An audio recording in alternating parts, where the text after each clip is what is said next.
The key to manifestation lies in one simple truth. You are not your body. Your body is an expression of the universe. The same universe that flows through me, through you, and through everything around us. In this video, I'm going to show you how to shift your perspective from seeing yourself as a tiny human struggling to manifest, to recognizing yourself as the very fabric of existence. And this isn't just about manifesting, it's about stepping into your true power as the creator of your reality. As long as you identify with your body, you will struggle with your manifestation, because you're not your body. Your body is an expression of the universe that you are. And the universe that expresses itself through you is the same universe that expresses itself through me. In the same way that my two hands are part of my body, moved by one brain, we are all moved by the same consciousness. Recognizing what moves you and the cause behind your thoughts and emotions will set you free. It will set you free from the chains of your past and the probabilities of your future. So rather than seeing yourself as a tiny human that will one day manifest more wealth or the perfect relationship, start seeing yourself as the very fabric of existence and know that you have the ability to experience your desires here and now. Because it's the experiences you give to yourself here and now that will be reflected in the physical. Not only in the form of opportunities that come your way or people that show up in your lives, but it will also show up in your thoughts, words, and actions. When you realize you're the universe, you stop seeing separation. The stars, the trees, and the oceans, they're all expressions of the consciousness that flows through you. In other words, they're expressions of you. And when you align with that truth, creation becomes as natural as breathing. So another way you can look at it is to stop identifying with your thoughts and emotions. Because they're something you have, not something you are, and they normally don't stay long anyway. And if you don't like the thoughts and emotions you're having, you can change them by changing the experience you're having within yourself. And you change the experience you're having within yourself by changing what you imagine. Your imagination is the bridge between where you are and where you want to be. It's the tool that shapes your inner world. So in other words, you don't need to wait until you're physically where you want to be to experience your desires. Just ask yourself, how would I feel if I had this desire? Whatever it is, a car, house, lifestyle, whatever.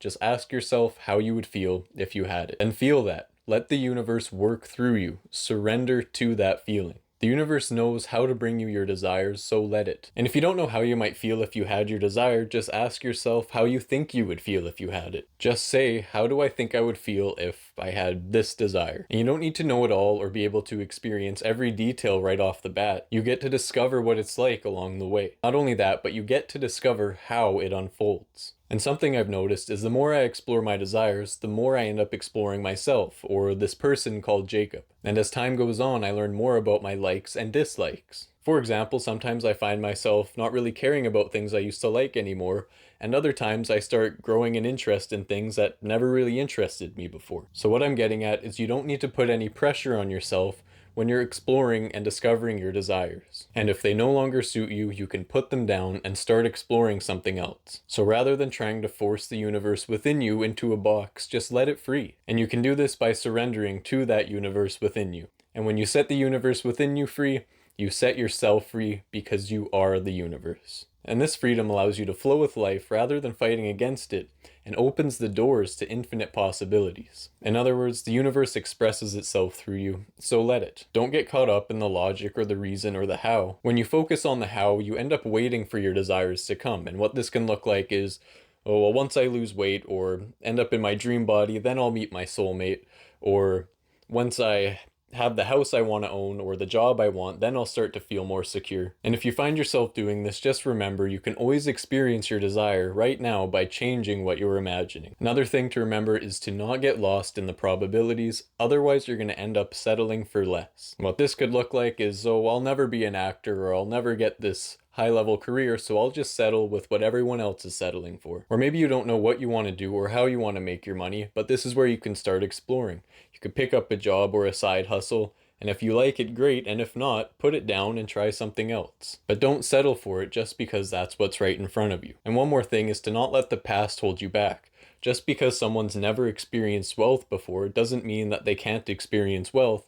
if that's what they desire. The purpose of your existence is to give life to your desires, so be careful of finding ways to justify denying them, whether that's focusing on the how or the probabilities or the past. Just accept them as they come, and this can take some practice, but remember, this isn't about forcing or struggling or putting a bunch of effort into it. It's about exploring and discovering your likes and dislikes, picking up and putting down what suits you, when and where it suits you. Also, just because you have a desire now doesn't mean it's absolute. If you find that you're no longer like the idea of whatever it is you desire, you can always put it down and pick something else. And later on, if you want to return to it, you can always pick it up again. Just like a child, picking things up and putting them down, discovering it, exploring, whatever it is that's in front of them, and discovering their likes and dislikes. And something I found while exploring this stuff is manifesting or manifestation isn't necessarily something you learn, it's something you remember. So as you dive into this more and more, the more and more you'll start to remember. Because creating isn't something you learn,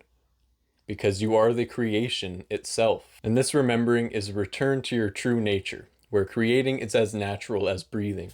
The thoughts you have and the words you speak and the actions you take aren't you. They're expressions of the experiences you have within yourself. And when you change the experience you have within yourself, the way you express yourself as a human will change. Manifestation isn't about waiting until you've reprogrammed your subconscious mind or written down affirmations. It's about experiencing your desires here and now. There is only the present moment, and the desires you seek exist within this present moment. They only need to be awakened by your imagination, by the experience you have within yourself. So when you align your inner experience with your desires, your reality has no choice but to reflect it back to you. As Neville Goddard said, assume the feeling of your wish fulfilled, and your assumption, though false, will harden into fact. And this is the power of your imagination. It's the bridge between where you are and where you want to be. Manifestation becomes effortless when you realize you are the universe expressing itself. Give yourself the experiences you desire now and let the universe work through you. Remember, you are the creator of your reality, so step into that power and watch your life transform. So that's all for this video, and if you made it this far, make sure you leave a like and subscribe, and leave any comments or questions you have down below. Thank you for watching, and I will see you in the next video.